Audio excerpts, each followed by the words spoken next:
of India, whether they are girls or boys, they need to be taken forward by the hand by those who are powerful, by those who are in position. Large corporates, government, academic institutions, philanthropists, NGOs, UN agencies, Indian agencies, anybody who can help the youth to develop their skills better. Now, many people ask me, why did you resign from the IAS? Nobody resigns from the IAS. Everybody wants to be in the IAS. So I was there. I was in the HCS and IAS for 26 years. And I had 10 more years to go. I didn't want to stay there because I wanted to do what I'm doing today. I want to motivate the youth. I'm talking about the youth. My aim was to motivate the youth, and luckily today I'm doing at least 1 or 2 webinars per day. When the lockdown was not there or will be over, I'll be traveling all over India to speak, which I did earlier and I will again. My aim is to motivate, inspire, and energize the youth. Because the youth is under pressure of competition, of expectations, of parental pressure, peer pressure, teachers' pressure, college pressure, school pressure, all kinds of social media pressure. Social media shows people who are perfect in every respect. They look perfect, they are totally successful, they have happy lives, and Instagram will make you feel as if you are the only one who is unhappy in the world, everybody else is very happy. But the point is that these are all skewed and exaggerated conditions. So I will only post my happy pictures.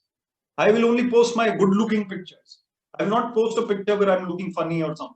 So the youth feel that this particular icon is so famous, so popular, so perfect, and I am, something much lesser than this person. So the expectation is such that the youth feels a little depressed or despondent or low. And everybody cannot be looking like that or behaving like that or being as successful. Everybody cannot come into the Indian cricket team. We know that 20 boys or players played the Australian series right now. We know what happened at the Gabba and how India won. But only 20 out of 20 million cricketers who want to play for India, and girls as well as boys, I would say only 20 made it to that series. So everybody cannot be on top of the world, but everybody can be happy. And the youth needs to understand that. So my endeavor and aim is to tell the parents, first of all, that parents need to take a chill pill. I have written this piece. I've written it in my column, Random Forays. Parents, please take a chill pill. Don't be so pressurizing your kids. I know that all of you are students and your parents, you go and tell them that Vivek Athre said, please take a chill pill. The point is that parents need to love their kids, which they do, of course they do, without pressurizing, encouraging, hand-holding, guiding, advising. But the youth also needs to understand that the parents want the best for them. That impatient reaction, that distance which is created due to some angry outburst or whatever at both sides, needs to be resolved. Two people or two sets of people who are in the same family should respect each other, not take each other for granted.